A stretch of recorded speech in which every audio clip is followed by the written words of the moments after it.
हार जाना पड़ा, और इंडिया का मार्केट अभी 90% हो गया।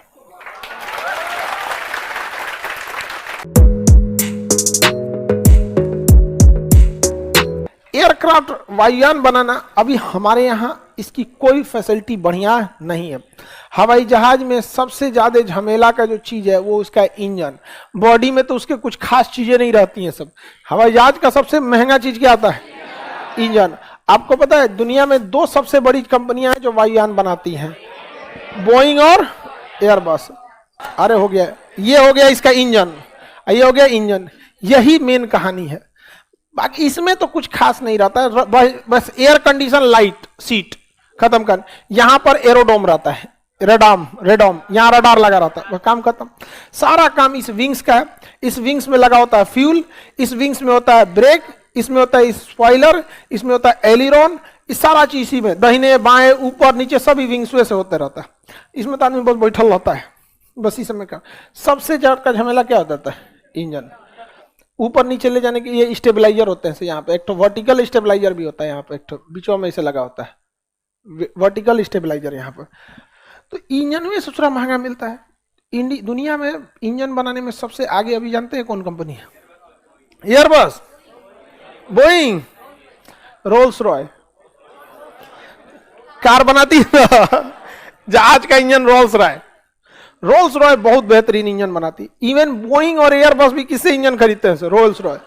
बोइंग अपना खुद का भी इंजन बनाता है, ऐसा नहीं है कि वो अपना इंजन नहीं बनाता है, एयरबस भी अपना इंजन बनाता है, लेकिन ज्यादा किसका आ जाता है? रोल्स रॉय का। तो भारत में अभी कोई बढ़िया इंजन नहीं बन पाया। कावेरी पे काम हो रहा है, वो भी किसी खास प्रोग्रेस पे नहीं है। तो हम लोग के पास इंजन नहीं बन पाया इसका अच्छा सा भी। डीआरडीओ इस पे काम कर रही है। यहाँ पे इंजन बनाने का काम क्या है? रोल्स रॉय एक प्राइवेट कंपनी है, बोइंग एक प्राइवेट कंपनी है, एयरबस एक प्राइवेट कंपनी। प्राइवेट कंपनी किसी को कितनी भी सैलरी दे सकती है, कम भी कर सकती है, उसका कोई अपना ही रूल है। उसका सरकारी नियम के हिसाब से तनख्वाह देंगे। वैज्ञानिक लोग को दरोगा इतना समझ में आ गया कि नहीं आ गया? पता चला जितना वैज्ञानिक का तनख्वाह है ना, ओकरा ज्यादा उसके ऊपर जो है ना कंट्रोल करने आया है, बीपीएससी से गया है, ओकरा ज्यादा कमा ले रहा है। वैज्ञानिक से पूछा कितना प्रोग्रेस हुआ, बेचारा घुसिया जाता है। ये लोग क्या है, प्राइवेट वालों को बहुत पैसे दे देते हैं। तो सरकार को भी इसमें क्या आना, अपना हाथ पीछे खींच के टाटा, अंबानी, अडानी, महिंद्रा दीजिए ना, यहाँ पर गर्दा उड़ा देगा। यहाँ पर चाइना की कंपनी जो थी अफ्रीका पहुंच गई थी, ठीक है। अफ्रीका में चाइना की कंपनी ने कब्जा कर लिया था मोटरसाइकिल मार्केट को। वर्ल्ड, पूरी दुनिया का अफ्रीका जो देश था, यहाँ गरीबी बहुत ज्यादा है, और यहाँ पे 90% जो बाइक आते थे वो कहां से आते थे? चाइना से आते थे। 90% पूरे इस महाद्वीप में बेचता था कौन? चाइना। 90%।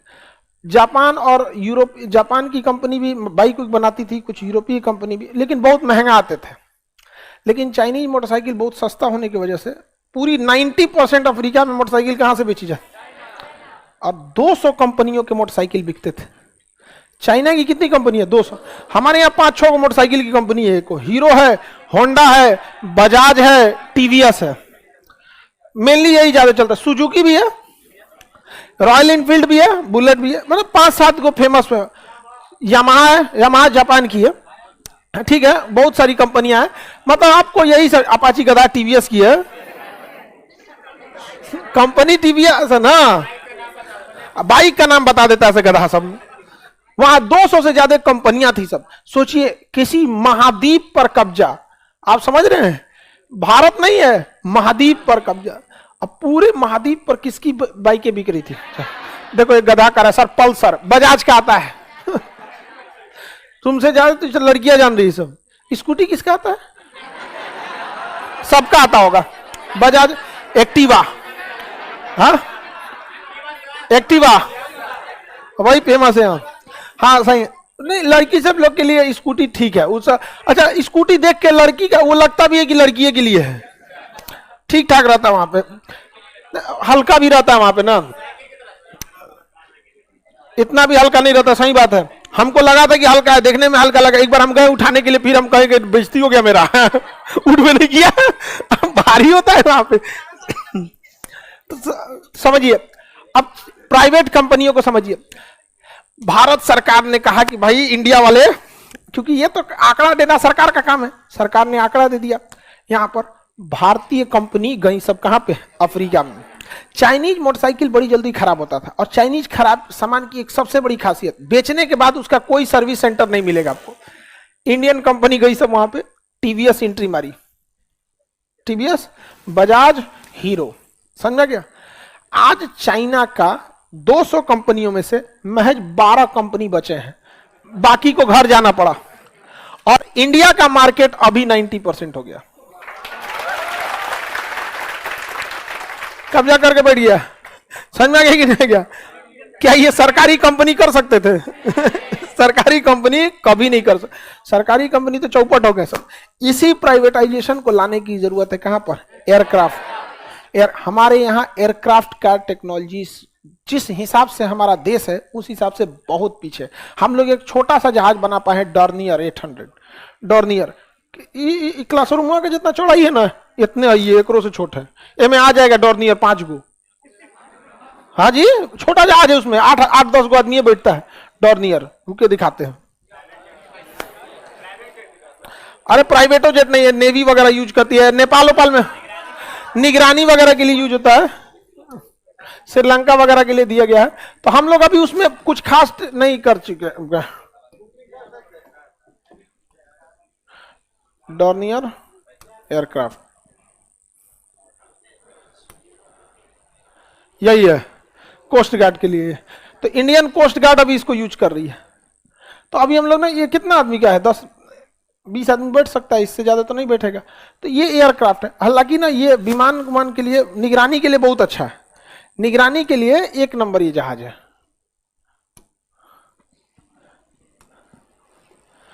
हल्का जहाज है। अच्छा, अब ये एक चीज और देखिए, इसमें ये स्टेबलाइजर होता है ना, ये दाहिने घूमेगा तो दाहिने, इसमें ध्यान से देखिए, को वायर गया है, दिख रहा है जुगाड़। पहले ये प्रथम विश्व युद्ध में जो जहाजें होती थी ना, उसको वायर से, हालांकि अब ये चीजें हो गई हैं, इंटरनल कंप्यूटर से भी ये चीजें सिस्टम हो जाती है, बट ये छोटा जहाज है, इसको वायर से कंट्रोल किया जा सकता है। इसमें आप देखेंगे यहाँ पे कई सारे इसकी टेक्नोलॉजी यूज की है, तो अभी हम लोग इतना इस जहाज को बना पाए हैं, जबकि पूरी दुनिया, चाइना को देखेंगे C-295 ऐसे करके जहाज बनाया है, C-229 ऐसे करके। दुनिया कहां से कहां जा रही है, हम लोग का एयरक्राफ्ट के मामले में बहुत पीछे हम लोग। HAL की जिम्मेदारी है हिंदुस्तान एरोनॉटिक्स लिमिटेड, लिखा है कि नहीं, जिसमें 1940 में बेंगलोर में हिंदुस्तान एरोनॉटिक्स, ठीक है लिखा, HAL, ये पूछेगा क्वेश्चन, 1940 में स्थापना हुई थी HAL के। इसने ना यात्री विमान या बड़े जहाजों में अभी बहुत बड़ा हासिल कुछ नहीं किया है, लेकिन डॉर्नियर जहाज को इसने बनाया। इसने ना 2 काम बहुत अच्छा किया, एक ध्रुव, एक रुद्र, 2 हेलीकॉप्टर बनाया, 2 हेलीकॉप्टर बनाया, एक कौन सा, ध्रुव, HAL और DRDO ने मिलकर, और एक रुद्र हेलीकॉप्टर, रुद्र 2 हेलीकॉप्टर बनाया है। उसी का एक वो है रुद्र, एक लाइट कॉम्बैक्ट एयरक्राफ्ट, LCA, प्रचंड LCA। तो इन्होंने हेलीकॉप्टर के मामले में क्या किया, थोड़ा बहुत अच्छा काम किया है यहाँ पे, लेकिन अभी भी देखिए अपाची और चिनूक जैसे हेलीकॉप्टर के मामले में हम लोग बहुत पीछे हैं। तो एक गवर्नमेंट को समझना चाहिए, एयरक्राफ्ट वाला चीज को ना क्या करना चाहिए, प्राइवेट है।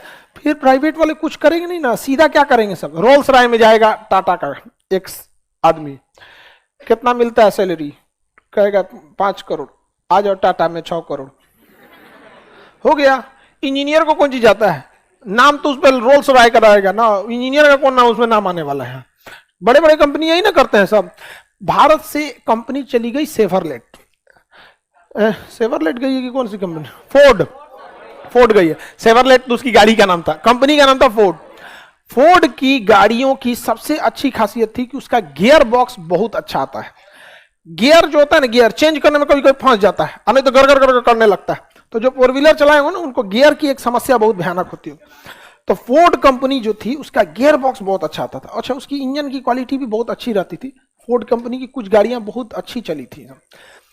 तो फोर्ड कंपनी ठीक ठाक गई, जब यहां से चली गई। इंडिवर उसकी बहुत बड़ी गाड़ी थी, चौकी पर लगता था वो घर जा रहा है। जब जैसे इंजीनियर गया ना, टाटा कंपनी ने क्या किया, उसके ज्यादातर इंजीनियरों को रख लिया अब मस्त इंजन रिफाइन वगैरह करके अब बना बनाया मिल गया कि नहीं मिल गया।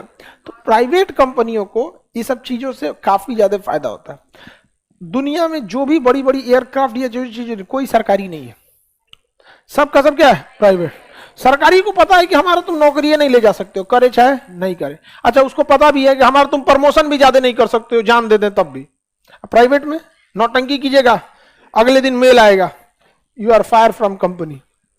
अच्छा, बहुत अच्छा काम कीजिएगा, आपको प्रमोशन फटाफट देते हैं। हम ऐसे ऐसे प्राइवेट कंपनियों में कर्मचारियों को जानते हैं दिल्ली में कि बहुत नॉर्मल जॉब पर आया था, 15-20 हजार की सैलरी में आया था। बड़ी कंपनी में 15-20 हजार की सैलरी नॉर्मल होती है, और आज अपनी कंपनी की काबिलियत के दम पे बोर्ड मेंबर में बैठ रहा है। कंपनी का बोर्ड ऑफ डायरेक्टर, बहुत बड़ा सारा पावर वाला बोर्ड ऑफ डायरेक्टर है, डिसीजन लेते हैं। दुनिया दूसरा कौन होता है, समझ में आएगी नहीं का किसी को दिक्कत। तो भारत का एयरक्राफ्ट के सेक्टर में कोई बहुत डेवलपमेंट